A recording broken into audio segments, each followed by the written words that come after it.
भिवानी में जिस तरीके से महिला टीचर की हत्या की गई, एक 19 साल की लड़की, गर्दन भी कटा हुआ, और वो कौन लोग हैं जिनको मुख्यमंत्री नायब सिंह सैनी की सरकार संरक्षण देना चाहती है और अभी तक पकड़े नहीं गए। तमाम हरियाणा की जनता ने, तमाम राजनीतिक दलों ने आवाज उठाई, प्रोटेस्ट की, लेकिन अभी तक इंसाफ का कोई चिता पता नहीं। हत्यारे कानून और पुलिस की गिरफ्त से बाहर। अब सुनने में आ रहा है कि मुख्यमंत्री नायब सिंह सैनी जी ने केस जो है सीबीआई को दे दिया है। तो क्या अब हम कांग्रेस के जिला अध्यक्ष बैठे हैं पंकज डाबर जी, हम इनसे जानना चाहते हैं क्या हरियाणा की पुलिस इतना असमर्थ हो गई है कि भाई अगर किसी भी प्रकार का हत्या हो गया या किसी भी प्रकार का अपराध हो गया हरियाणा के किसी भी जिले में, तो पुलिस पकड़ने में असमर्थ है क्या पंकज डाबर जी? जो ये घटना हुई दिल को जोड़ देने वाली है। जिस तरीके से एक 19 वर्षीय एक बहुत ही दर्दनाक है। देखिए, जो परिवार अपने किसी बच्चे को खोता है वो दर्द सबसे ज्यादा वही झेलता है। अब कैंडल मार्च के माध्यम से अभी कांग्रेस ने भी और सभी सामाजिक दलों ने भी एक कैंडल मार्च निकाला कि इसकी जांच ठीक से हो, सच सामने आए। कभी कहते हैं हत्या, कभी कहते हैं आत्महत्या। तो एक इस तरीके का ढुलमुल रवैया जो बनाया, जो कि सरासर गलत है। दोषियों को पकड़ा जाए और सख्त से सख्त सजा देनी चाहिए, एक मिसाल हो। लेकिन अभी तक इस निष्कर्ष पे नहीं निकल पाए। कभी तो रिपोर्ट आई है कि जी आत्महत्या करिए, जहर पिया है, कभी कहते हैं हत्या। हम ये जानना चाहते हैं क्या कोई आदमी या युवती जहर पीने के बाद अपनी गर्दन कैसे काट सकता है? जिस तरीके से गर्दन कटी हुई, तो ऐसे बहुत सारे अनसुलझे सवाल है जिसका जवाब आज पूरा देश चाहता है। अनिल विज जब हरियाणा में गृह मंत्री थे, उनके हाथ में पुलिस की व्यवस्था थी, तो अपराध फिर भी थे लेकिन संख्या कुछ कम थी अपराधों की, और अनिल विज का कंट्रोल ज्यादा था पुलिस पे और अपराधियों पे। जब से नायब सिंह सैनी साहब दूसरी टर्म में मुख्यमंत्री बनाए गए, भाजपा ने बनाया, अमित शाह ने बनाया, मोदी जी ने बनाया, गृह मंत्रालय इन्होंने अपने पास रख लिया नायब सिंह सैनी ने, तो अपराध की संख्या हरियाणा में कम कहाँ रही है। किसी दिन महिला का बलात्कार होता है, फिर हत्या होता है, या किसी पुरुष का हत्या कर दिया गया किसी रंजिश के चलते, और हरियाणा के तमाम जिलों में प्रत्येक दिन 2 से 3 मर्डर हो जाते हैं। और पहले जो है वो कम थे, जो घटनाएं होती थी कम थी, जो घटनाएं थी। मैं कहता हूँ कि पहले भी घटनाएं ज्यादा थी, अब घटनाएं और ज्यादा हो गई। रोजाना गुड़गांव में गोलियां चल रही है। आप देखिए, गुड़गांव गोलियों की आवाज से निकल रहा है। अभी पिछले दिनों गोलियां चली, उसके हफ्ता पहले फिर गोलियां चली। तो आज ये खौफनाक, पुलिस प्रशासन को बहुत सख्ती करनी पड़ेगी। इस तरीके से नहीं चलेगा कि आप कहीं चले जाओ, चेन स्नैचिंग हो रही है, आप युवतियों के साथ छेड़छाड़ हो रही है, अब ये गोलियां चल रही है, गैंगस्टर्स आ रहे हैं, तो कहाँ है पुलिस? पुलिस कर क्या रही है? जिस तरीके से मुकेश शर्मा जी कई बार अखबारों में छपवाते रहते हैं और बताते हैं जनता को अखबारों के माध्यम से कि भाई जो है, जो सीवर का समस्या है पूरे गुड़गांव में, उसमें जो है विपक्ष द्वारा कालीन डाल दी जाती है। तो क्या सच में ऐसा होता है? क्या विपक्ष एक ही है कांग्रेस? बड़ा हास्यपद है इस तरीके का बयान देना, बड़ा हास्यपद है कि भाई विपक्ष डलवाएगा। इस तरीके की एक तुच्छ चीजें आपको क्या ऐसा लगता है कि शहर की जनता भी जानती है कि कौन डलवाता है और कौन निकलवाता है? तो ये तो उल्टा चोर कोतवाल को डांटे वाली कहावत इन पे चरितार्थ हो रही है। इस तरीके की राजनीति नहीं करनी है, स्वच्छ राजनीति करो। सच को सच और झूठ को झूठ कहने का साहस रखना चाहिए, लेकिन इस तरीके की गलत राजनीति नहीं करनी चाहिए। क्योंकि जो विधायक, सांसद, मंत्री भी रहते हैं ना, उन्हें भी सत्ता की ही रास लगती है कि भाई सत्ता जिसके पास हम उसमें जाएंगे। तो हरियाणा में तो 11 साल से जो है भाई संगठन भी मजबूत नहीं है, कांग्रेस की सरकार भी नहीं है, फिर पंकज डाबर को लालच नहीं आई कि बीजेपी में चले जाएंगे। देखिए, जन्म से हम कांग्रेस में हैं, और मेरी दादी जो थी उन्होंने इंदिरा जी के साथ भी काम किया, और तो हमारा परिवार बहुत कट्टर कांग्रेसी है। तो ये सवाल ही नहीं कि कब से, हमने तो जब से आँख खोली है, जब से होश संभाला है, मुझे तो कांग्रेस के अलावा कुछ दिखाई नहीं। हरियाणा में पूर्वांचल समाज के लोग हैं जो भारतीय जनता पार्टी में प्रॉपर एक्टिव नेता है, उनका कहना है कि हरियाणा में बीजेपी की सरकार बनाने में पूर्वांचल समाज का बहुत बड़ा योगदान था, और ग्रीवेंस कमेटी की टीम और नए जिलाध्यक्ष सर्वप्रीत त्यागी जो बीजेपी में जिलाध्यक्ष चुने गए, उन्होंने भी अपने संगठन में, अपने कार्यकाल में किसी भी पूर्वांचल समाज को जगह नहीं दिया, ग्रीवेंस कमेटी में बीजेपी ने जगह नहीं दिया, इसे कैसे देखते हैं आप? अगर पूर्वांचलियों का सम्मान भाजपा नहीं कर पाई तो पंकज डाबर का दरवाजा खुला है पूर्वांचल समाज के लिए। बीजेपी की सरकार 11 साल से है और पूर्वांचल वाले बोल रहे हैं कि हम सरकार बनाने में योगदान दिए, तो भी पूर्वांचल के लिए कोई सम्मान क्यों नहीं? तो कांग्रेस करेगी कि नहीं सम्मान? पंकज डाबर करेंगे कि नहीं सम्मान? अगर कोई नाराज होकर आता है आपके पास? देखिए, कोई नाराज होकर आएगा, नाराज होकर ना आए, खुशी से आए। पूर्वांचलियों का सम्मान सदा से कांग्रेस पार्टी करती रही है और करती रहेगी। मैं आपको वही बताने की कोशिश कर रहा हूँ कि आज गुड़गांव में जो जिस तरीके से गुड़गांव गुरुग्राम उसमें सबसे ज्यादा योगदान अगर किसी का है तो वो पूर्वांचल समाज का है। तो पूर्वांचल समाज की अनदेखी कोई भी राजनीतिक पार्टी नहीं कर सकती, और अगर करती है तो वो उसके बैक गेन लगना शुरू। और मैं आपके माध्यम से पूर्वांचल समाज को भी एक संदेश देना चाहता हूँ कि कांग्रेस पार्टी सदा आपके साथ खड़ी है और खड़ी रहेगी, और बहुत जल्द हम पूर्वांचल प्रकोष्ठ का भी गठन करने जा रहे हैं। आप अपने कार्यकाल में कर लेंगे? बिल्कुल कर लेंगे, बिल्कुल कर लेंगे, बहुत जल्दी कर लेंगे। जिस तरीके से हमारा संगठन बना है, हम सभी को साथ लेकर चलेंगे और पूर्वांचल समाज को भी हम पूरा मान सम्मान। नमस्कार, मैं हूं पंकज पांडे, आप देख रहे हैं हिंदुस्तान 28 न्यूज। अभी हमारे साथ मौजूद हैं कांग्रेस पार्टी के वरिष्ठ नेता पंकज डाबर जी, जो कि पूरे गुड़गांव जिले में और पूरे हरियाणा में किसी परिचय के मोहताज नहीं है। और कांग्रेस पार्टी, राहुल गांधी और कांग्रेस के उच्च शीर्ष नेतृत्व ने एक बार पंकज डाबर पर विश्वास दिखा कांग्रेस पार्टी का, और जिला अध्यक्ष पद के लिए जो है चुना गया पंकज डाबर को शहरी जिला अध्यक्ष और वर्धन यादव को ग्रामीण जिला अध्यक्ष। तो सबसे पहले आपका हिंदुस्तान 28 न्यूज में स्वागत है सर। बहुत बहुत धन्यवाद। आपके सभी दर्शकों का भी अभिवादन करता हूँ, साधुवाद करता हूँ। तक पदभार ग्रहण करेंगे और कब अपनी नई टीम का गठन करेंगे जो जिलों में कांग्रेस पार्टी के संगठन को और मजबूत बनाएंगी? आगे आने वाले विधानसभा और लोकसभा चुनाव में भाजपा को आप लोग जो है करारा एकदम बराबरी हो आपकी कांग्रेस की, क्योंकि संगठन तो था नहीं 11 साल से। देखिए, कल 24 तारीख को दिल्ली इंदिरा भवन में एक मीटिंग है जिसमें कि राहुल जी, खड़गे जी सभी शामिल होंगे और एक ट्रेनिंग प्रोग्राम है। सचिन राव जी है, वो ट्रेनिंग देंगे कल 24 तारीख को। और जहाँ तक पद ग्रहण की बात है, पद ग्रहण तो हो चुका। अब हमें जो है आगे संगठन की तरफ कांग्रेस कार्यालय में नहीं हुआ ना। देखिए, ये पार्टी का एक सिस्टम है कि आपको पद अलॉट हो गया, अब इसके बाद जो भी कार्यक्रम होंगे अब वो कांग्रेस कार्यालय में होंगे, पद ग्रहण भी होगा। और मेरा मानना है कि पद ग्रहण जो हम लोग करें अपनी पूरी टीम के साथ करें, जो कार्यकारिणी बने इकट्ठी सबकी हम एक पद ग्रहण करें, ताकि एक शपथ ग्रहण जिसको हम नाम दें और सभी लोग मिलकर एक शपथ ले कांग्रेस की नीतियों को जन जन तक पहुंचाने की। बहुत जल्द उसकी भी तारीख आपसे हम बता देंगे। एक तो आपने सेक्टर 34 में जो है आप और कांग्रेस पार्टी के तमाम पदाधिकारी आपके नेतृत्व में एक प्रदर्शन, एक प्रोटेस्ट किया गया पुणे को लेकर। भारतीय जनता पार्टी की सरकार बनी है और विधानसभा चुनाव में जो विधायक हैं, गुड़गांव के होने वाले विधायक हैं, अभी विधायक हैं पहलवान जी, मुकेश शर्मा जी, उन्होंने खुले मंच से कई जो स्टेज पे शेयर किया कि हमें विधायक बनते ही 3 महीने के अंदर, 3 महीने तक, 90 दिन तक पूरे गुड़गांव से मतलब कचरे का सफाया कर देंगे, कूड़े का सफाया कर देंगे। लेकिन अभी तक कूड़े का सफाया नहीं हुआ और इस पे विपक्ष को, कांग्रेस पार्टी को और पंकज डाबर के तमाम समर्थकों को मैदान में उतरना पड़ा। तो इसे आप कैसे देखते हैं? इस पे आपकी क्या प्रतिक्रिया है? या ये भारतीय जनता पार्टी की विफलता का कारण नहीं है क्या अगले चुनाव के लिए? देखिए, आपने अपने सवाल में लगभग सारे जवाब दे दिए पांडे जी। 100 दिन का दावा था, 100 दिन में हम स्वच्छ गुरुग्राम बना देंगे। कहाँ गए वो वादे? झाड़ू लेके खड़े रहा करते थे, कहाँ है वो झाड़ू वाले नेता?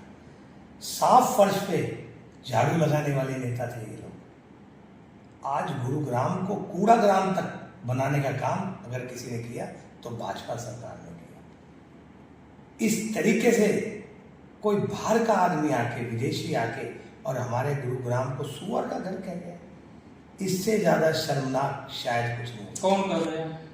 एक विदेशी नागरिक ने अभी पिछले दिनों खूब वायरल हुआ और आपके चैनल पे भी था कि गुरुग्राम को सुअर का घर कहा गया।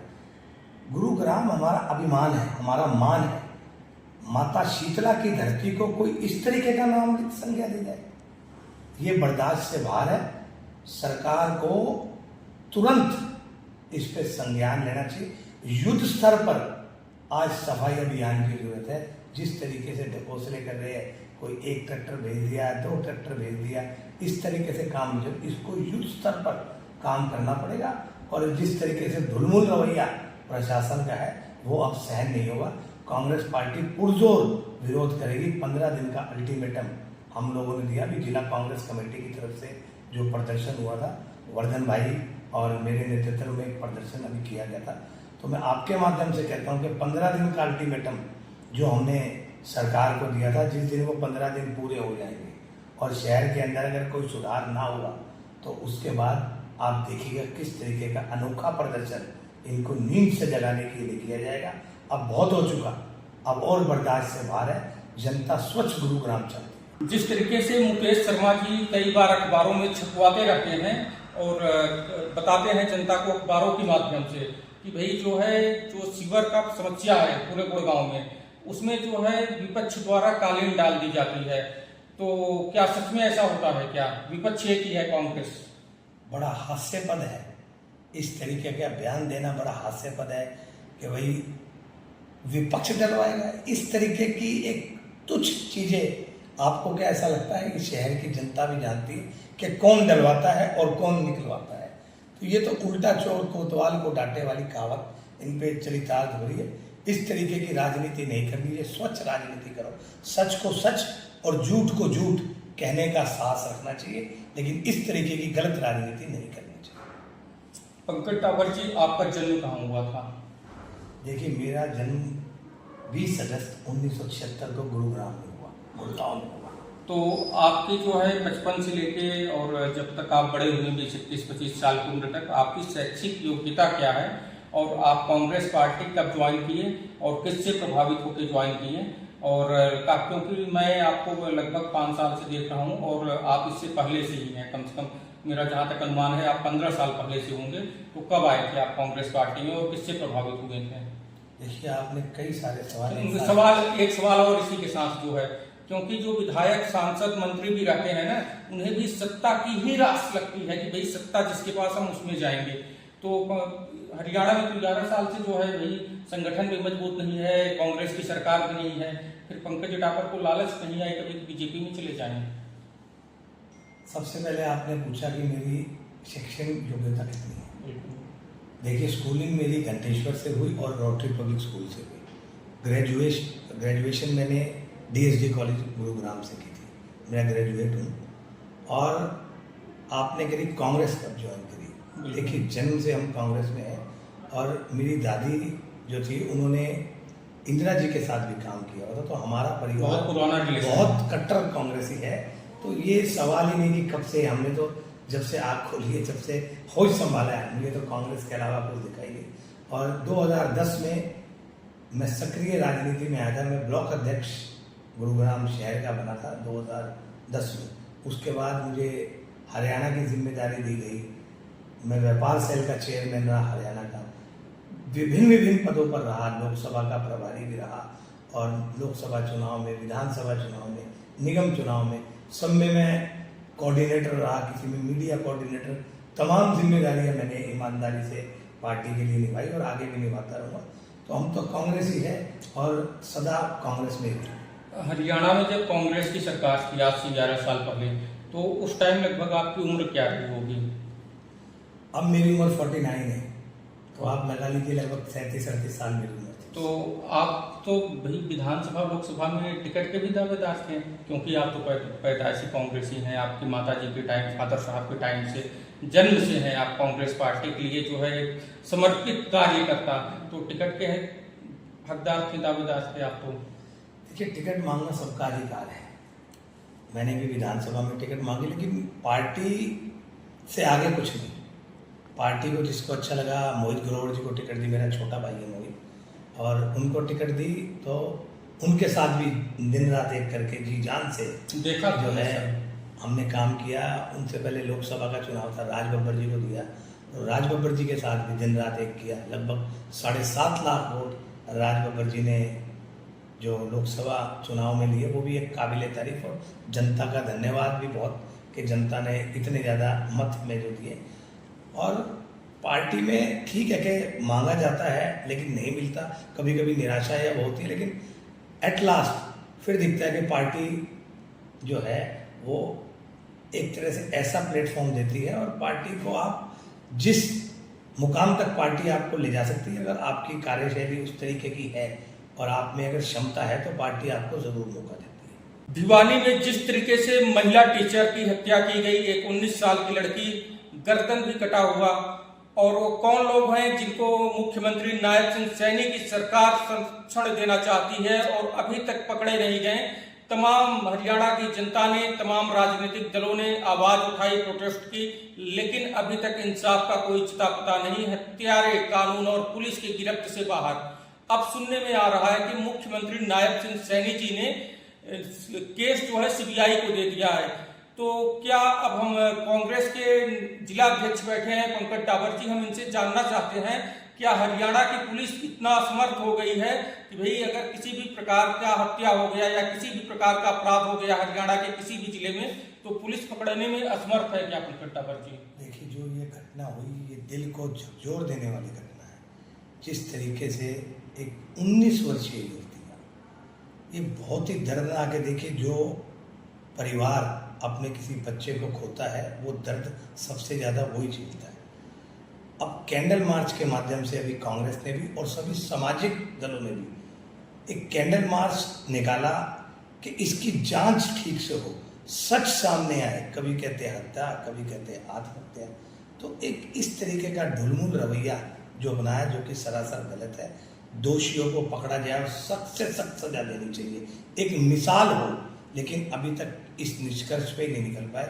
कभी तो रिपोर्ट आई है कि जी आत्महत्या करिए, जहर पिया है, कभी कहते हैं हत्या। हम ये जानना चाहते हैं, क्या कोई आदमी या युवती जहर पीने के बाद अपनी गर्दन कैसे काट सकता है? जिस तरीके से गर्दन कटी हुई है, तो ऐसे बहुत सारे अनसुलझे सवाल है जिसका जवाब आज पूरा देश चाहता है, और ये सच्चाई बिल्कुल सामने आनी चाहिए। एक तरफ तो आप कहते हैं कि बेटी बचाओ बेटी पढ़ाओ, क्या इस तरीके से बेटियां बचेगी और पढ़ेगी? क्या हालात करके रखती है आज महिलाएं सबसे असुरक्षित कहीं पर है तो हरियाणा में है। आप देखिए, रोजाना किस तरीके की घटनाएं हुई है छोटी बच्चियों के साथ, युवतियों के साथ। बहुत ही दर्दनाक आज स्थिति से गुजर रहा है। तो हमारी पुरजोर मांग है कि आप इनकी सुरक्षा सुनिश्चित करें, महिलाओं की एक भरोसा दीजिए कि इस तरीके की घटना दोबारा नहीं होगी। और सीबीआई जांच के आदेश अभी जो सरकार ने दिए है, उसका भी क्या रिजल्ट आता है, अभी उसका भी इंतजार है। लेकिन इस तरीके की घटना की जितनी निंदा की जाए उतनी कम है। अनिल विज जब हरियाणा में गृह मंत्री थे, उनके हाथ में पुलिस की व्यवस्था थी, तो अपराध फिर भी थे लेकिन संख्या कुछ कम थी अपराधों की, और अनिल विज का कंट्रोल ज्यादा था पुलिस पे और अपराधियों पे। जब से नायब सिंह सैनी साहब दूसरी टर्म में मुख्यमंत्री बनाए गए, भाजपा ने बनाया, अमित शाह ने बनाया, मोदी जी ने बनाया, गृह मंत्रालय इन्होंने अपने पास रख लिया नायब सिंह सैनी ने, तो अपराध की संख्या हरियाणा में थम कहाँ रही है? किसी दिन महिला का बलात्कार होता है, फिर हत्या होता है, या किसी पुरुष का हत्या कर दिया गया किसी रंजिश के चलते। और हरियाणा के तमाम जिलों में प्रत्येक दिन 2 से 3 मर्डर हो जाते हैं। और आपके जिस जगह हम बैठे हैं गुड़गांव जिले में, यहाँ मर्डर तो हर दिन में नहीं लेकिन महीने में कई मर्डर हो जाते हैं, और चोरियों की संख्या बढ़ती जा रही है। और मेरा 2-3 सवाल एक साथ है। रोड, आप अगर 20 मिनट की बारिश हो जाए, तो 20 से आधे घंटे की बारिश हो जाए, 20 मिनट से आधे घंटे की, तो पूरा गुड़गांव जल भराव हो जाता है, जल मग्न हो जाता है। तो 11 साल से ये लोग क्या कर रहे थे? देखिए, आज गुरुग्राम में पहले आपने कूड़ा ग्राम बना दिया, अब आपने जल ग्राम बना दिया। कहीं तो कुछ छोड़ो। सड़कों के हालात ये है कि एक भी ऐसी सड़क नहीं है जिस पे गड्ढे ना, और गहरे गहरे गड्ढे हैं, भ्रष्टाचार के गड्ढे हैं। कोई भरने वाला नहीं है, रोड बनाते हैं और 10 दिन 15 दिन बाद रोड टूट जाते हैं दोबारा। बड़े ही एक दयनीय स्थिति से आज जो है ना गुड़गांव हमारा गुजरा, जिसमें 150 करोड़ रुपए का फ्लैट बिकता है, उसके हालात कि पानी भर जाए, पानी भरता है तो दिल थर थर कांपता है कि बाहर निकले या ना निकले, चारों तरफ जल भराव और ट्रैफिक जाम की स्थिति पैदा हो जाती है। बहुत ही घटिया किस्म की सामग्री आज रोडों पे लगाई जा रही है, जो कि 10 से 15 दिन के अंदर साफ हो जाती है। और आपने एक प्रश्न किया कि पहले जो है वो कम थे, जो घटनाएं होती थी, जो घटनाएं थी, मैं कहता हूँ कि पहले भी घटनाएं ज़्यादा थी, अब घटनाएं और ज़्यादा हो गई। रोज़ाना गुड़गांव में गोलियां चल रही है। आप देखिए, गुड़गांव गोलियों की आवाज़ से दहल रहा है। अभी पिछले दिनों गोलियां चली, उससे हफ्ता पहले फिर गोलियां चली। तो आज एक खौफनाक, पुलिस प्रशासन को बहुत सख्ती करनी पड़ेगी। इस तरीके से नहीं चलेगा कि आप कहीं चले जाओ, चेन स्नैचिंग हो रही है, आप युवतियों के साथ छेड़छाड़ हो रही है, अब ये गोलियां चल रही है, गैंगस्टर्स आ रहे हैं, तो कहाँ है पुलिस? पुलिस कर क्या रही है? तो इन सब चीज़ों को देखने के लिए इनको कानून को और थोड़ा सा सख्त करना पड़ेगा। नायब सैनी जी केवल और केवल गुड़गांव में आते हैं और अपने जो इनके एक टीम है बीजेपी के नेताओं की, वो जिस तरीके से इनको बताते हैं वो सुनते हैं। मैं आपके माध्यम से आग्रह करता हूं कि सैनी साहब, अगली बार जब आप गुरुग्राम में आए तो आप हमें बुलाएं, हम आपको गुरुग्राम की असलियत दिखाएंगे। इन लोगों ने आपको हरा चश्मा पहना के चारों तरफ हरियाली दिखा रहे हैं, हम आपको रोडों के हाल दिखाएंगे, हम आपको कूड़े के हाल दिखाएंगे, हम आपको सब चीज़ दिखाएंगे।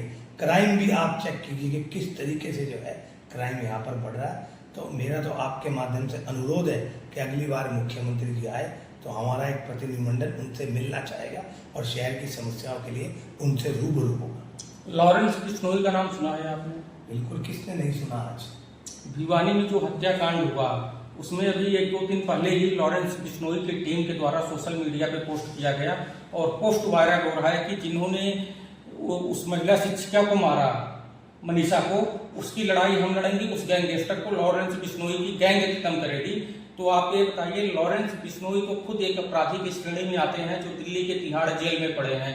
तो लॉरेंस बिश्नोई के द्वारा ये बयान जो है दिया जा रहा है, सोशल मीडिया पे वायरल हो रहा है। तो मैं आपसे पूछना चाहता हूं कि लॉरेंस बिश्नोई जो है हरियाणा पुलिस का सिपाही है या बीजेपी का सिपाही है, या लॉरेंस बिश्नोई का इस तरीके से बयान देने का क्या मतलब सोशल मीडिया पे उनके टीम के द्वारा? देखिए, जब कानून अपना काम नहीं करता, जब कानून विफल साबित होता है, तो सामाजिक संगठन हो या विपक्षी दल हो, सभी एक तरह से प्रेशर बनाने का काम करते हैं कि सच्चाई सामने आए और दोषियों को सजा मिले। वो देश की बेटी है, वो कोई इस तरीके की घटना हो जाता है तो एक सब असुरक्षित महसूस करते हैं। तो बहुत सारी चीज़ों को देखना होता है। अगर पुलिस प्रशासन इस तरीके के बयान देने लग जाए कि हत्या है, नहीं आज हम कह रहे हैं कि आत्महत्या है, तो एक अजीब सा ताना बाना बन जाता है, जो कि गलत है। ये कहीं ना कहीं पुलिस प्रशासन की विफलता है। जिस तरीके से भारतीय जनता पार्टी में आज से 1 महीने पहले ग्रीवेंस कमेटी की एक लिस्ट आई, जिनमें हरियाणा के तमाम जिले थे और उसी में एक जिला गुरुग्राम भी शामिल था, और कुछ हरियाणा में पूर्वांचल समाज के लोग हैं जो भारतीय जनता पार्टी में प्रॉपर एक्टिव नेता हैं। उनका कहना है कि हरियाणा में बीजेपी की सरकार बनाने में पूर्वांचल समाज का बहुत बड़ा योगदान था, और ग्रीवेंस कमेटी की टीम और नए जिलाध्यक्ष सर्वप्रीत त्यागी जो बीजेपी में जिलाध्यक्ष चुने गए, उन्होंने भी अपने संगठन में, अपने कार्यकाल में किसी भी पूर्वांचल समाज को जगह नहीं दिया। ग्रीवेंस कमेटी में बीजेपी ने जगह नहीं दिया। इसे कैसे देखते हैं आप? अगर पूर्वांचलियों का सम्मान भाजपा नहीं कर पाई तो पंकज डाबर का दरवाजा खुला है कि पूर्वांचल समाज के लिए? देखिए, गुड़गांव से गुरुग्राम तक का सफर, गुड़गांव से गुरुग्राम बनाने का सफर अगर किसी ने किया है, गुड़गांव को गुरुग्राम, तो पूर्वांचल समाज ने किया। जितना भी इंफ्रास्ट्रक्चर बना है, जितनी भी बड़ी बिल्डिंगें बनी है, जितना भी शहर का विकास हुआ, उसमें पूर्वांचल। एक काउंटर सवाल है, कांग्रेस की सरकार जब थी तो पूर्वांचल भवन भी बनाया गया हरियाणा में, ठीक है, आपके गुड़गांव जिले में ही बनाया गया, लेकिन भाई बीजेपी की सरकार 11 साल से है और पूर्वांचल वाले बोल रहे हैं कि हम सरकार बनाने में योगदान दिए, तो भाई पूर्वांचल के लिए कोई सम्मान क्यों नहीं? तो कांग्रेस करेगी कि नहीं सम्मान? पंकज डाबर करेंगे कि नहीं सम्मान, अगर कोई नाराज होकर आता है आपके पास? देखिए, कोई नाराज होके आए या नाराज होके ना आए, खुशी से आए। पूर्वांचलियों का सम्मान सदा से कांग्रेस पार्टी करती रही है और करती रहेगी। मैं आपको वही बताने की कोशिश कर रहा हूँ कि आज गुड़गांव में जो जिस तरीके से गुड़गांव गुरुग्राम बना, उसमें सबसे ज़्यादा योगदान अगर किसी का है तो वो पूर्वांचल समाज का है। तो पूर्वांचल समाज की अनदेखी कोई भी राजनीतिक पार्टी नहीं कर सकती, और अगर करती है तो वो उसके बैक गेयर लगना शुरू। और मैं आपके माध्यम से पूर्वांचल समाज को भी एक संदेश देना चाहता हूं कि कांग्रेस पार्टी सदा आपके साथ खड़ी है और खड़ी रहेगी, और बहुत जल्द हम पूर्वांचल प्रकोष्ठ का भी गठन करने जा रहे हैं। आप अपने कार्यकाल में कर लेंगे? बिल्कुल कर लेंगे, बिल्कुल कर लेंगे, और बहुत जल्दी कर लेंगे। जिस तरीके से हमारा संगठन बना है, हम सभी को साथ लेकर चलेंगे, और पूर्वांचल समाज को भी हम पूरा मान सम्मान देंगे। धन्यवाद। अभी हमारे साथ मौजूद हैं कांग्रेस पार्टी के वरिष्ठ नेता और मौजूदा टाइम के जिला अध्यक्ष पंकज डाबर जी। इनसे आज हरियाणा और गुरुग्राम जिले के तमाम विषय और मुद्दों पे बातचीत की गई, और आगे की खबरों में बने रहने के लिए देखते रहें हिंदुस्तान 28 न्यूज। वीडियो को लाइक करें, चैनल को सब्सक्राइब करें। जय हिंद, जय भारत।